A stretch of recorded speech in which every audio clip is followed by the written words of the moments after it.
1857లో జరిగిన సిపాయిల తిరుగుబాటు భారత స్వాతంత్రోద్యమానికి పునాది అని చాలామందికి తెలుసు. అయితే దానికంటే దాదాపు 75 ఏళ్ల క్రితమే విశాఖపట్నంలో జరిగిన సిపాయిల తిరుగుబాటు గురించి ఈరోజు అనగనగాలో.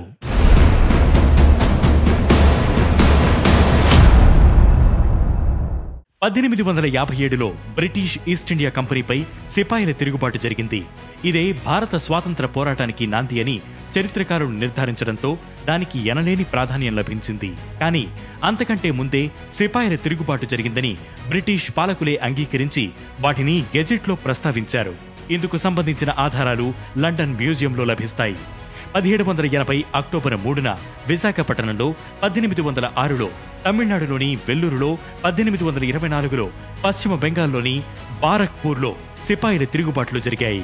1780 సెప్టెంబర్లో మైసూర్ నవాబు Hyder Ali, British East India Company మధ్య యుద్ధం జరిగింది. ఈ యుద్ధంలో హైదర్ అలీ దాదాపు పైచేయి సాధించే పరిస్థితులు కనిపించడంతో ఆంగ్లేయులు అప్రమత్తమయ్యారు. మద్రాస్ రాష్ట్రంలో విశాఖపట్నం, మచిలీపట్నంలో సైనిక దళాలు ఉండేవి. ఈ దళాలను కర్ణాటక యుద్ధంలో పాల్గొనాలని ఆదేశాలు వచ్చాయి. మచిలీపట్నం రేవు నుంచి కొంత సైన్యం బయలుదేరింది.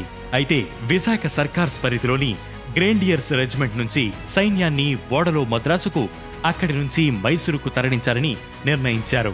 1780 అక్టోబర్ 3న మధ్యాహ్నం 3 గంటల సమయంలో ఇక్కడి సైనికులు ఓడ ఎక్కడానికి తిరస్కరించారు. బ్రిటిష్ సైనికాధికారులు ఒత్తిడి తేవడంతో మహమ్మద్ షేర్ ఖాన్ నేతృత్వంలో కొందరు సిపాయిలు తిరగబడి వారిపై కాల్పులు జరిపారు. ఈ ఘటనలో బ్రిటిష్ సైన్యానికి చెందిన లెఫ్టినెంట్ క్రిమ్స్, సైనికులు కింగ్స్ ఫోర్డ్ విన్నర్, రూథర్ఫోర్డ్ చనిపోయారు.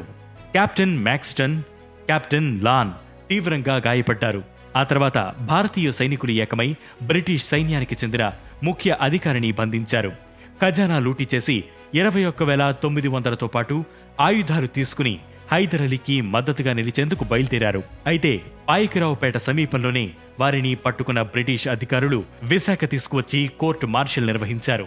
ఆ తర్వాత అతి క్రూరంగా హింసించి ఉరితీశారు. సిపాయిల తిరుగుబాటు ఘటనలో చనిపోయిన 3 బ్రిటిషర్లను వన్ టౌన్ డచ్ సెమిట్రీలో సమాధి చేశారు. ప్రస్తుతం కోట వీధికి వెళ్లే దారిలో పాత రిజిస్టర్ కార్యాలయం వెనక ఉంటే బ్యారెక్స్ లో సిపాయిలు తిరుగుబాటు చేశారని, అదే ప్రాంతంలో 5 నుంచి 10 సెంట్ల స్థలంలో స్తూపం నిర్మించడంతో పాటు ఈ ఘటన ప్రాధాన్యం తెలియజేస్తూ పోస్టల్ కవర్, స్టాంప్ విడుదల చేయాలని స్థానికులు కోరుతున్నారు.